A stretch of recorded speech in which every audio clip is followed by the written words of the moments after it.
Bonjour Acte 21, tellement content d'être parmi vous ce matin. Merci pour ce bel accueil. Je me présente un peu plus. Donc, je suis marié à Laura. On est les parents de 3 garçons, 2 ados, 1 jeune adulte.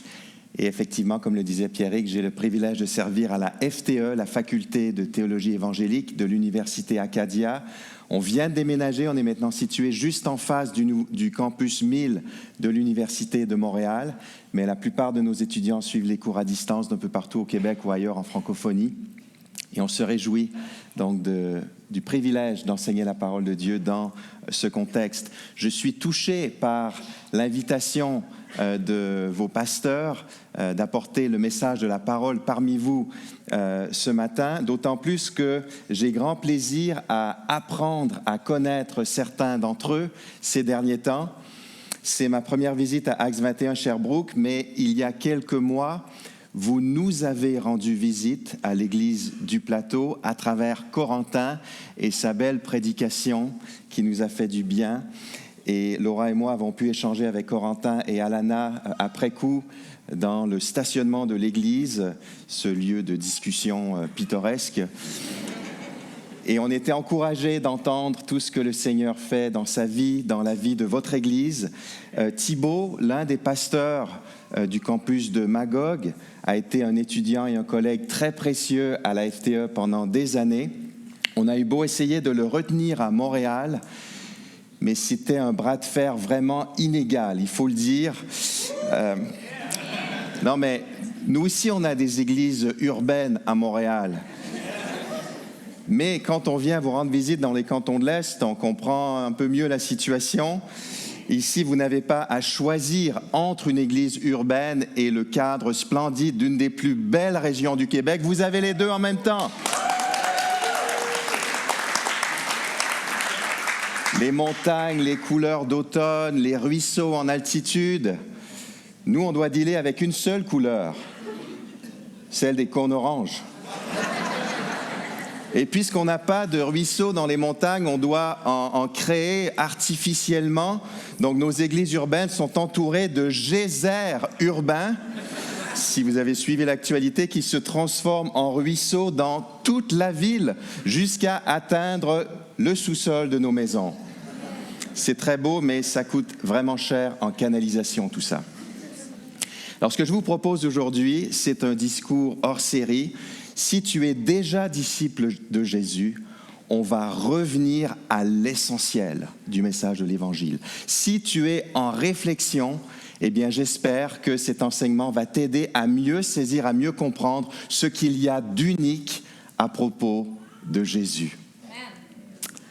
Le titre que j'ai choisi, c'est « Tout perdre pour gagner Christ » d'après Philippiens, la lettre aux Philippiens, chapitre 3, les versets 1 à 9. Toi qui m'écoutes, est-ce que tu es prêt à tout perdre pour gagner Christ?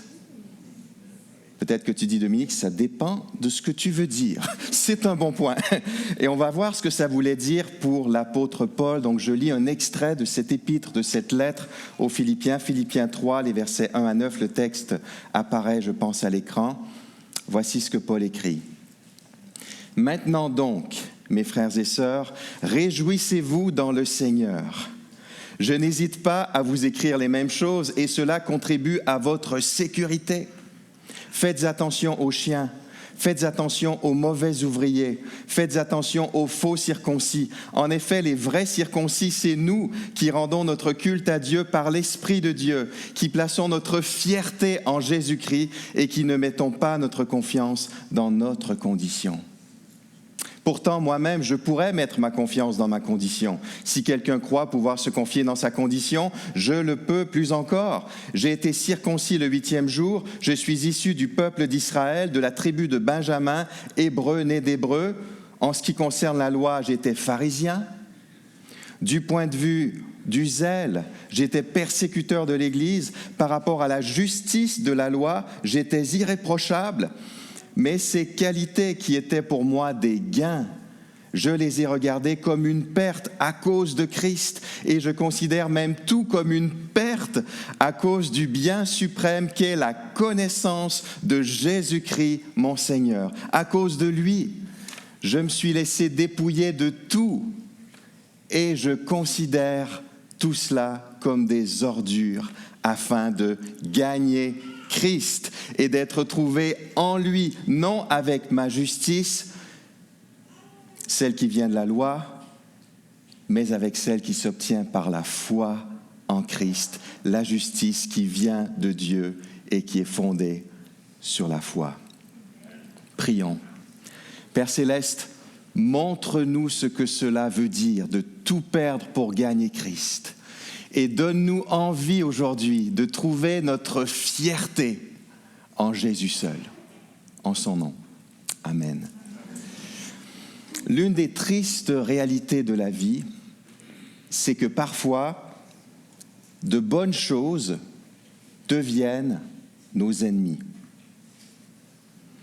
Quelque chose qui était bon au départ se retourne contre nous. Par exemple, un bon vin, c'est une bonne chose en soi. C'est un don du Créateur.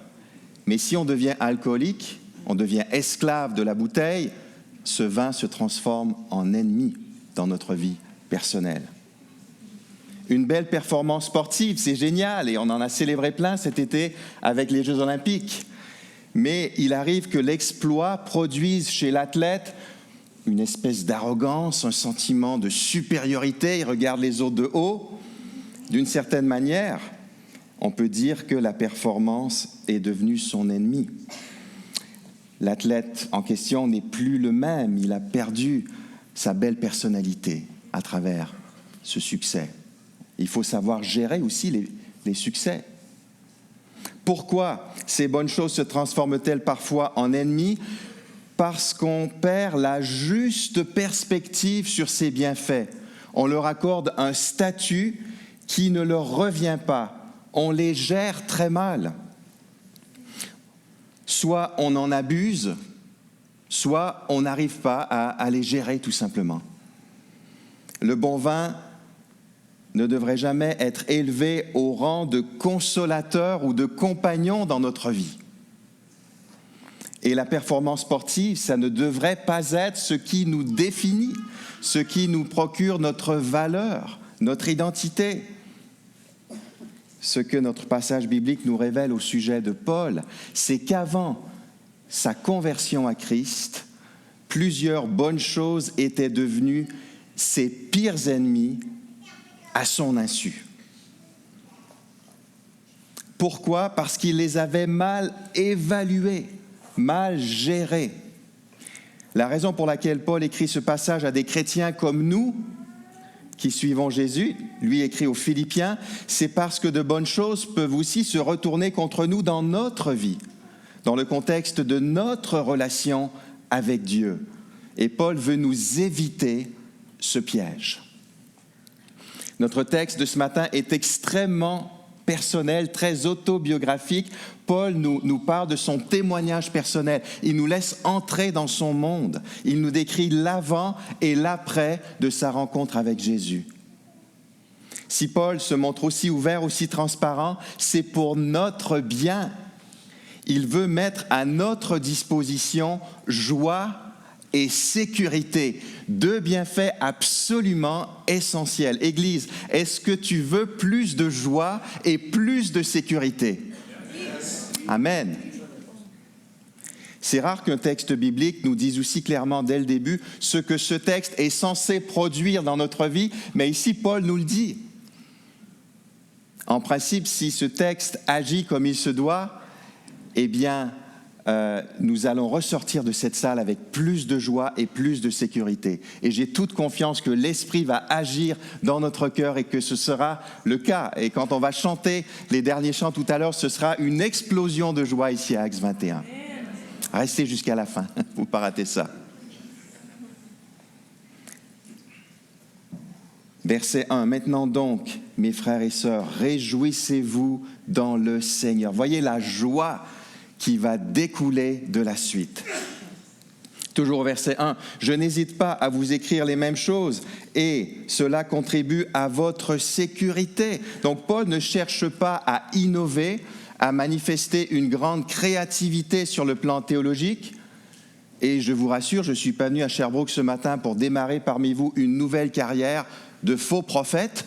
Non, on va rester dans la théologie biblique, dans l'Évangile. Il leur rappelle des choses qu'ils savent déjà. Ce qu'ils s'apprêtent à décrire n'est pas nouveau pour les Philippiens. Il ne fait que leur rappeler ces choses qu'ils connaissent. Pourquoi? Parce que pour eux, c'est une grande sécurité. Et pour nous aussi ce matin, c'est une grande sécurité. Surtout que ce message de Paul est contesté. Alors, juste avant de poursuivre, je prends une petite précaution. Est-ce qu'il y a à Sherbrooke autant de chiens qu'on en trouve à Montréal? Est-ce qu'il y a beaucoup de chiens ici à Sherbrooke? Est-ce qu'il y a des gens ici qui ont un chien? En levant la main? Ah oui, quand même. Est-ce qu'il y en a qui aiment vraiment leur chien? Oui. Est-ce qu'il y en a qui sont convaincus que les chiens sont supérieurs aux chats? Ouais, encore plus. OK, alors si vous avez répondu oui à au moins l'une de ces questions, je vous préviens, les prochaines minutes risquent d'être éprouvantes pour vous. OK, il faut s'accrocher. Verset 2, c'est la parole de Dieu, les amis. Faites attention aux chiens. Faites attention aux mauvais ouvriers, faites attention aux faux circoncis. L'église de Philippe était menacée par des faux enseignants. Des enseignants juifs qui se disaient chrétiens, mais qui insistaient pour que les chrétiens d'origine non juive se fassent circoncire s'ils voulaient vraiment être chrétiens. En gros, ce qu'ils disaient, c'était, pour être vraiment sauvé, oui, il faut croire en Jésus, mais en plus de ça, il faut obéir à toute la loi de Moïse, à commencer par la circoncision. Alors pourquoi Paul appelle ces faux enseignants des chiens? C'est une pointe d'ironie. Pour ces faux enseignants juifs, les chiens, c'était les non-juifs qui étaient impurs. Et ça vient du fait que les chiens reniflaient un peu tout ce qu'ils trouvaient, des déchets, etc. Donc ils entraient en contact avec des souillures et étaient donc considérés comme impurs. Paul est en train de dire, ces mauvais ouvriers sont dans le champ. Ils pensent qu'ils ont un accès spécial à Dieu par leur obéissance à la loi, mais en rejetant le salut par Christ seul, ils démontrent qu'ils n'ont pas du tout accès à Dieu. Les impurs, les chiens, c'est eux. Ouch! Oui, c'était censé faire mal. Alors voilà pour les chiens, je referme la parenthèse, vous ne regarderez jamais plus votre chien de la même manière. Et Paul en rajoute une couche au verset 3. En effet, les vrais circoncis, c'est nous qui rendons notre culte à Dieu par l'Esprit de Dieu, qui plaçons notre fierté en Jésus-Christ et qui ne mettons pas notre confiance dans notre condition. Acte 21. La vraie circoncision, c'est celle du cœur. C'est un cœur transformé par Jésus-Christ. Et ce n'est pas une question d'être juif ou non juif. C'est accessible à tous ceux et celles qui placent leur fierté en Jésus-Christ seulement. Alors si c'est ton cas, nous dit Paul au verset 3, tu rends ton culte à Dieu par l'Esprit de Dieu. Waouh!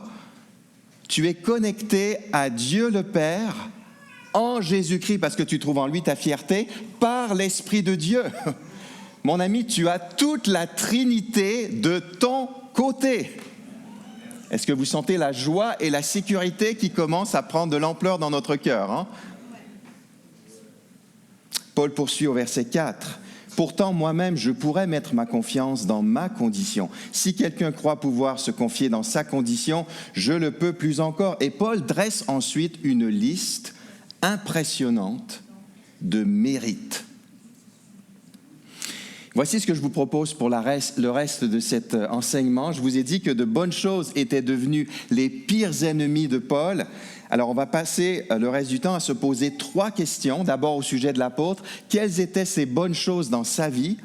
Comment sont-elles devenues ses pires ennemis?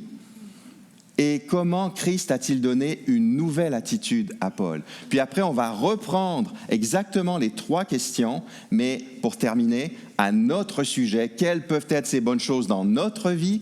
Comment peuvent-elles devenir nos ennemis? et quelle est la nouvelle attitude que Christ veut nous donner.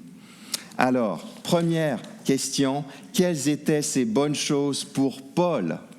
Dans les versets 5 et 6, Paul fait une liste de bienfaits dont il a bénéficié avant sa conversion. On peut distinguer deux catégories de bénédictions. Il y a celles qu'il a reçues et il y a les bonnes choses qu'il a accomplies. Paul commence avec 4 bonnes choses qu'il a reçues au verset 5. J'ai été circoncis le 8e jour, je suis issu du peuple d'Israël, de la tribu de Benjamin, hébreu né d'hébreu. Alors on reprend tout ça dans l'ordre. J'ai été circoncis le 8e jour. Alors en tant que bébé, Paul avait été circoncis, ce qui était le signe d'entrée dans le peuple d'Israël, dans le peuple de l'Alliance, ce qui indiquait l'appartenance à ce peuple choisi par Dieu. Ensuite, je suis issu du peuple d'Israël. Et ce que Paul veut dire ici, c'est qu'il était israélite de naissance. Il n'était pas un païen qui s'était converti au judaïsme. Ensuite, de la tribu de Benjamin. Alors la tribu de Benjamin était bien en vue au sein du peuple d'Israël, car elle était restée attachée avec la tribu de Juda à la lignée du roi David. En plus de ça, elle était située tout près de Jérusalem, près du temple. Et donc les Benjaminites étaient bien vus, bien respectés. Hébreu, né d'hébreu, toujours au verset 5, voilà une expression qui fait référence à l'éducation que Paul avait reçue. Ses parents avaient veillé à maintenir l'héritage culturel d'Israël alors que l'Empire romain menaçait cet héritage. Donc Paul avait appris à parler hébreu et araméen, les langues des Juifs à l'époque. Voilà 4 bénédictions que Paul a reçues. Mais il a aussi accompli, réalisé de bonnes choses. Au moins 3. Fin du verset 5. En ce qui concerne la loi, j'étais pharisien. Il existait à l'époque plusieurs écoles de pensée par rapport à la loi de Moïse. Paul, lui, avait été instruit par un grand maître pharisien qui s'appelait Gamaliel, ce qui veut dire qu'il faisait partie du groupe des purs, de ceux qui observaient la loi de manière très rigoureuse. Verset 6, du point de vue du zèle, j'étais persécuteur de l'Église. Lorsque Paul, avant sa conversion, persécutait l'Église, il était persuadé de servir Dieu. Tout ce qu'il voulait, c'était maintenir la pureté du peuple de Dieu face à ce qu'il considérait à cette époque comme une hérésie. Et toujours au verset 6, par rapport à la justice de la loi, j'étais irréprochable. Et ça, c'est le point culminant des accomplissements de Paul. Paul était un Israélite sans reproche. Il se soumettait à toutes les exigences de la loi de Moïse. Est-ce que ça veut dire que Paul ne péchait jamais? Non. Mais dans la loi, il y avait une solution quand on péchait, les sacrifices. Et à ce titre, Paul était toujours fidèle. Il faisait tout ce que la loi lui demandait de faire. Il était un pharisien exemplaire. D'un point de vue extérieur, personne ne pouvait lui reprocher quoi que ce soit. Quand les pharisiens, les autres pharisiens et les gens du peuple regardaient Paul aller, ils se disaient « Waouh, quel homme remarquable, quel modèle !» Alors avant de passer à la deuxième question, notons ceci. Au 1er siècle, le CV de Paul était extrêmement impressionnant. C'est comme s'il nous disait, quand on considère tout ce que j'ai reçu et tout ce que j'ai accompli, je termine au premier rang. J'obtiens la meilleure note, 100% A+. J'ai la meilleure cote R de toute la province.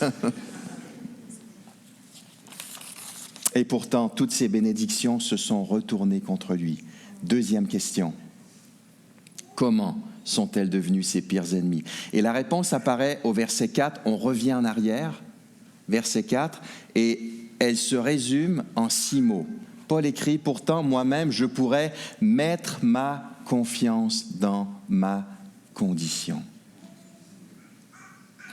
Si quelqu'un croit pouvoir se confier dans sa condition, écrit Paul, je le peux plus encore. Alors l'expression « mettre ma confiance dans ma condition » résume la tragédie. Ça veut dire quoi? c'est mettre sa confiance en soi-même. Les bonnes choses dans la vie de Paul étaient vraiment bonnes pour un juif de l'époque. Mais Paul avait mis sa confiance en elles. Il avait perdu la juste perspective sur ces bonnes choses. Il les avait élevées à un rang qu'elles ne devraient pas occuper. De quelle manière? Il comptait sur ces bonnes choses qu'il avait reçues et accomplies pour être accepté de Dieu. Il se disait, lors du jugement final, je serai accueilli par Dieu comme un prince grâce à mon CV. Il s'appuyait sur ces bénédictions pour gagner la faveur de Dieu, pour mériter son ciel. Il pensait impressionner Dieu par tous ses accomplissements. Mais un jour où Paul était en chemin pour aller justement persécuter des chrétiens, Christ lui est apparu et alors tout a changé. Troisième question, quelle nouvelle attitude Christ a-t-il donnée à Paul?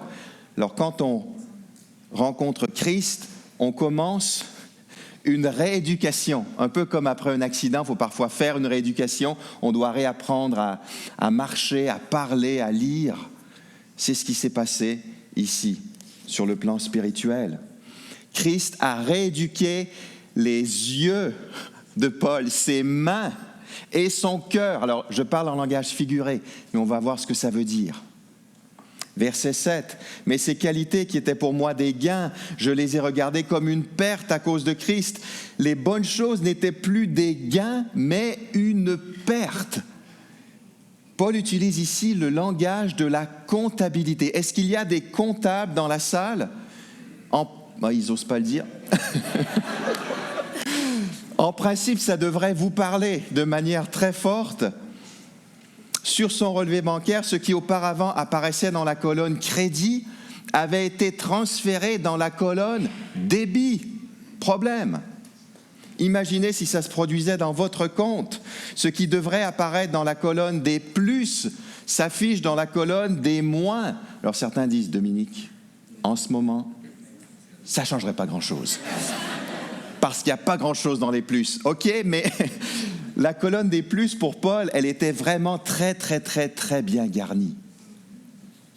Eh bien, les accomplissements que Paul se proposait de montrer à Dieu comme argument en sa faveur étaient devenus des arguments contre lui parce qu'il s'était appuyé sur eux et non pas sur la grâce de Dieu. Verset 8, « Et je considère même tout comme une perte à cause du bien suprême qui est la connaissance de Jésus-Christ mon Seigneur. À cause de lui, je me suis laissé dépouiller de tout et je considère tout cela comme des ordures afin de gagner Christ. » Ce qui compte maintenant pour Paul, c'est de connaître Christ, de le connaître lui personnellement, intimement, réellement. Mais Paul doit faire un choix. Soit il s'appuie sur ses propres accomplissements et il perd Christ, soit il s'appuie sur les accomplissements de Christ. Il renonce à ses propres accomplissements et il gagne Christ. L'expression « perte » était modérée, mais à la fin du verset 8, le mot « ordure » est sans retenue. Paul veut réveiller ses lecteurs. Église, vous êtes là? Il veut nous réveiller par un langage aussi fort. Il veut réveiller toutes les personnes qui s'appuient sur leurs propres accomplissements pour gagner la faveur de Dieu. Ce n'est pas possible. Et tous les accomplissements sur lesquels on s'appuie pour cela, ce sont des ordures. Des ordures. Fin du verset 8, je considère tout cela comme des ordures. Pourquoi? Parce qu'ils nous empêchent de connaître Christ.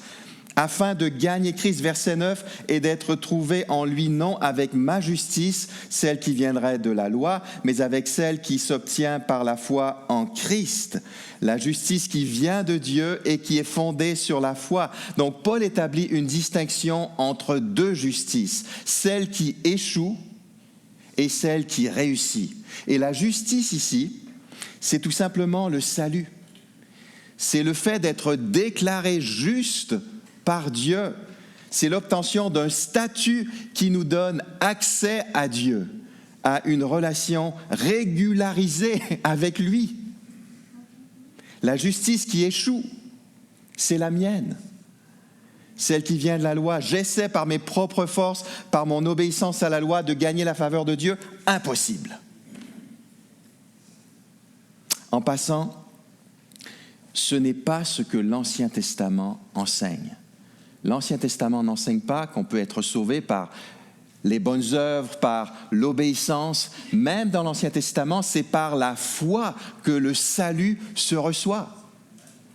Alors, ce que Paul est en train de dire, c'est qu'il avait mal compris, qu'il avait mal interprété la loi de Moïse, alors qu'il était un spécialiste en tant que pharisien de cette loi. Il pensait que la loi lui disait, si tu fais tout ça, tu vas mériter ton ciel. Mais en fait, la loi rendait évident le besoin d'un Messie, d'un Sauveur, d'un sacrifice plus grand que tous les sacrifices de l'Alliance de l'Ancien Testament. Et ça, Paul ne l'avait pas compris en tant que pharisien. Voilà pour la première justice, celle qui échoue. La justice qui réussit, c'est celle qui vient non pas de moi, mais de Dieu, et qui s'obtient par la foi en Christ. Et cette justice, on l'expérimente dans le cadre d'une relation vivante avec Christ. Paul écrit qu'il a été trouvé en lui. J'aime ces mots. Il a été trouvé en lui, trouvé en Christ. Il est maintenant uni à Christ. Et dans le cadre de cette union, de cette proximité, de cette relation intense et intime, il est justifié, il est déclaré juste par Dieu lui-même. Alors quel est mon rôle, quelle est ma part dans tout ça? Tout simplement la foi en Christ, mettre ma confiance en lui. Mon rôle, c'est simplement de placer toute ma fierté en Jésus-Christ, pour reprendre l'expression du verset 3. Placer sa fierté en Jésus-Christ plutôt que de la mettre dans mes propres accomplissements, c'est se glorifier en Jésus-Christ. C'est une autre manière de traduire cette expression. Se glorifier en lui et pas en moi. Voilà la foi. Ainsi, Christ a rééduqué les yeux de Paul, ses mains et son cœur. Ses yeux, il voyait maintenant tous ses accomplissements comme des ordures. Ses mains, il a pris toutes ces bonnes choses qu'il avait reçues et accomplies et il les a déposées au pied de la croix. Et il a commencé à servir Dieu, mais avec une nouvelle motivation, par reconnaissance pour ce que Christ a déjà fait parfaitement pour lui. Et Christ a rééduqué le cœur de Paul. Il était maintenant l'homme d'une seule passion, connaître Christ. Connaître Christ. Paul vivait maintenant pour le bien suprême, nous dit le texte, qui est la connaissance de Christ. Quelle conversion radicale. Alors on reprend, pour terminer par l'application, on reprend les 3 questions à notre sujet. Première question, quelles sont ces bonnes choses dans notre vie? Il y a des bonnes choses qu'on a reçues et il y a aussi des bonnes choses qu'on fait. Tu as peut-être reçu une éducation chrétienne. Tes parents connaissent le Seigneur. Quel privilège! Waouh! Génial! Tu as peut-être reçu une église locale fidèle à l'Écriture. Yes! Tu as peut-être reçu des dons pour servir les autres. De bons amis chrétiens qui t'encouragent dans le bon sens, dans la bonne direction. En plus de tout ça, tu accomplis aussi, tu fais de bonnes choses. Tu lis ta Bible, tu pries régulièrement, tu participes aux activités d'Acts 21, tu proclames la bonne nouvelle à tes amis qui ne connaissent pas encore Jésus. Tu participes à peut-être une activité, un ministère dans l'Église. Tu rends service aux autres, tu es attentif aux besoins, prêt à intervenir quand il y a des besoins sur le terrain. Tu soutiens peut-être l'Église financièrement. Tu remportes certaines victoires dans tes luttes avec le péché. Tu as l'impression de grandir dans ta relation avec Christ, Alors comprenez-moi bien, tout ça c'est bien. Ce sont de bonnes choses. Et je n'essaie pas de les minimiser ou de nous encourager à la négligence ou à la désobéissance, surtout pas. Néanmoins, posons-nous la question, deuxième question, comment ces bonnes choses peuvent-elles devenir nos ennemis? Est-il possible que ces bénédictions se retournent contre nous? Je pense que oui. Quand est-ce que ça se produit? Quand je m'appuie sur elles pour être accepté de Dieu, pour être justifié, déclaré juste par lui. Quand je m'appuie sur ces bénédictions et non pas sur la croix et sur la résurrection de Christ, alors je fais carrément de ces bénédictions mes ennemis, d'une certaine manière. Waouh, c'est pas un peu exagéré de parler comme ça? Dominique, tu y vas fort un peu ce matin-là. Mais c'est ce que nous dit l'apôtre Paul dans ce texte. Alors pourquoi il va aussi loin? Parce qu'il sait que nous avons tous la fâcheuse habitude d'oublier que nous sommes justifiés par Jésus seul. Or, quand j'oublie que je suis justifié par Christ, mon sentiment d'accès à Dieu, il varie, il fluctue au rythme de mes performances, selon moi. Voici 2 journées dans la vie d'un chrétien. Je me lève en retard un matin, je n'ai pas le temps de lire ma Bible, pas le temps de prier. D'ailleurs, pas vraiment envie de le faire. En prenant mon déjeuner en vitesse, je renverse du café sur ma belle chemise, toute propre. Je me mets en colère devant les enfants. J'arrive en retard au travail. Mon patron me dit qu'il veut me rencontrer. Je sens que ce n'est pas pour me faire des compliments. Avec les collègues durant la pause, la conversation est limite pour un chrétien, mais je participe quand même, n'écoutant pas la petite voix de ma conscience qui me reprend. Le soir, je rentre à la maison dégoûté, il est tard, toute la famille a déjà mangé. Je mange donc seul ce qui reste du repas froid, en m'écrasant devant un écran. Tant qu'à avoir perdu la journée, autant perdre la soirée avec. En fin de soirée, avant de me mettre au lit, je repense à ma journée et je prie. Peut-être par habitude, mais je prie. Bon. Quelle est ma prière ce soir-là? Seigneur, écoute, je ne sais pas si tu m'écoutes là, mais tu as sûrement d'autres chats à fouetter. Mais juste au cas où tu m'entendrais, aide-moi à m'améliorer demain. Amen.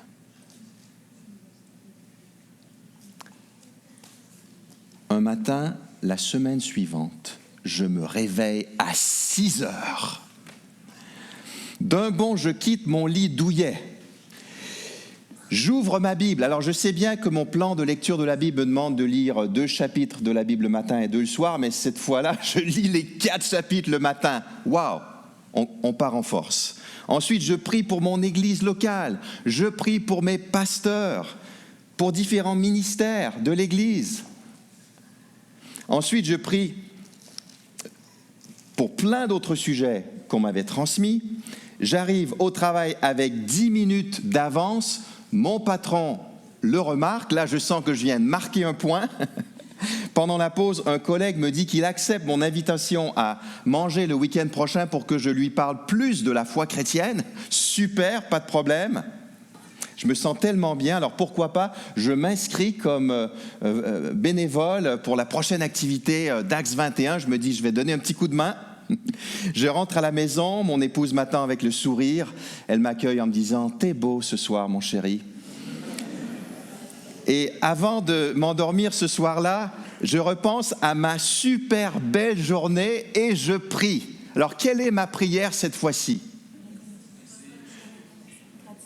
Dieu très saint, Père éternel, créateur de l'univers, du ciel, de la terre, de la mer et de tout ce qu'elle contient, gloire soit rendue à ton nom élevé au-dessus de tout autre nom, au siècle des siècles. Amen. Alors ça, c'est l'intro, hein.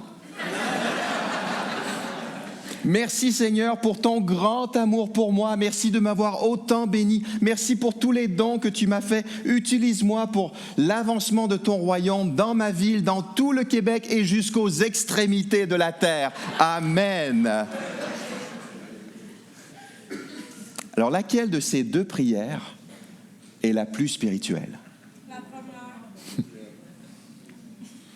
J'aimerais vous suggérer que dans les deux cas, je suis dans les patates. Pourquoi?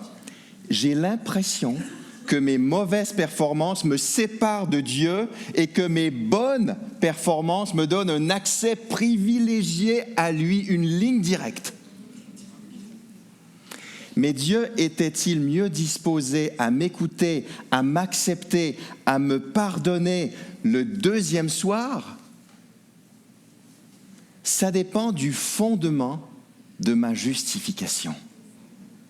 Si mon accueil de la part de Dieu, il dépend de mes performances, oui, c'est vrai, Dieu était effectivement beaucoup mieux disposé à m'accueillir le deuxième soir. Et j'ai eu raison de prier très rapidement et très timidement le premier soir.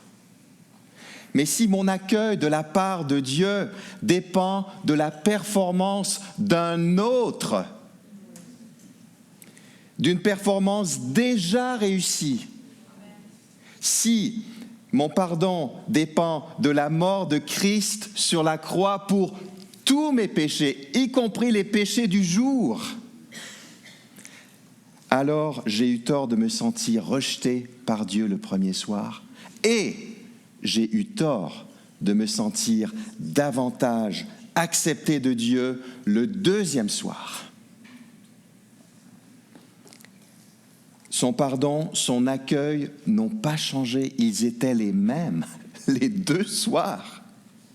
D'une certaine manière, Dieu se délectait de moi les deux soirs grâce à Jésus, parce que sa justice m'est appliquée, m'est imputée.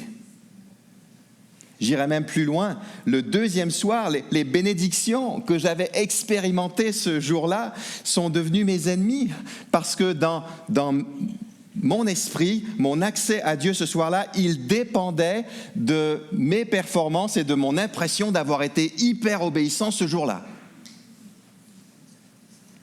Attention, il serait tellement facile de déformer cet enseignement. J'espère que vous ne m'entendez pas dire ce matin que l'obéissance à Dieu n'est pas importante dans la vie chrétienne, ou que depuis la venue de Jésus, il n'y a plus de commandements, ou que quand on désobéit à Dieu, le Saint-Esprit n'est pas attristé. Ce n'est pas ce que je dis, et ce n'est pas ce que Paul nous dit dans ce texte. Seulement, notre obéissance, elle est le fruit, le résultat de notre justification et de notre salut. Elle n'est jamais la raison pour laquelle Dieu devrait nous accepter et nous accueillir. Parce que Dieu m'a sauvé gratuitement, j'aime ses commandements, j'aime lui obéir. J'ai envie de lui obéir par la puissance du Saint-Esprit. On a vu qu'on rend notre culte par l'Esprit. L'Esprit est là aussi pour nous permettre d'obéir concrètement. Troisième question, quelle nouvelle attitude Christ veut-il nous donner? Il veut rééduquer nos yeux, nos mains et notre cœur. Nos yeux, ne voyons pas notre obéissance, les bonnes choses qu'on a reçues ou qu'on accomplit dans notre vie, comme les raisons pour lesquelles Dieu devrait nous accueillir. Regardons à la croix, Christ a tout accompli. Nos mains. Arrêtons de servir Dieu pour mériter quoi que ce soit. Déposons toute ordure au pied de la croix ce matin. Vous avez bien compris, c'est quoi une ordure? C'est une bonne œuvre faite pour les mauvaises raisons. C'est ça en fait une ordure. Une bonne œuvre faite pour les mauvaises raisons. Servons Dieu par reconnaissance pour ce que Christ a déjà fait pour nous. Et il veut rééduquer notre cœur. Dieu veut faire de nous des hommes et des femmes d'une seule passion, connaître Christ. Sommes-nous prêts à tout perdre pour gagner Christ dans ce sens-là. Sommes-nous prêts à renoncer à toute confiance dans notre condition?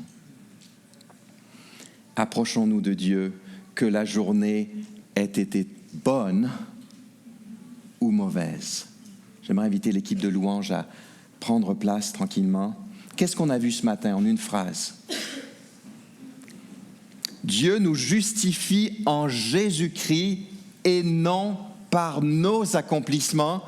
Voilà notre joie et notre sécurité. Je vais répéter ça. Amen. Dieu nous justifie en Jésus-Christ et non par nos accomplissements. Voilà notre joie et notre sécurité. Église Actes 21, est-ce qu'on peut glorifier Jésus?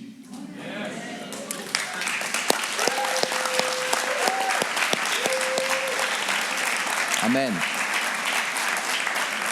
Maintenant, en plus de glorifier Jésus, est-ce qu'on peut se glorifier en Jésus? C'est-à-dire trouver toute notre fierté en lui. Si tu le crois, dis avec moi, Jésus, je suis fier de toi. Amen. On est fier de lui. Maintenant, si l'Esprit t'a touché à travers ce texte, dans le secret de ton cœur, en silence cette fois, je t'invite à faire la prière suivante. Jésus, aide-moi cette semaine à placer ma fierté en toi et non à placer ma fierté en moi-même. Jésus, mon objectif cette semaine, c'est de mieux te connaître. Voilà mon bien suprême. Amen. Adorons Jésus ensemble dans la joie et dans la sécurité.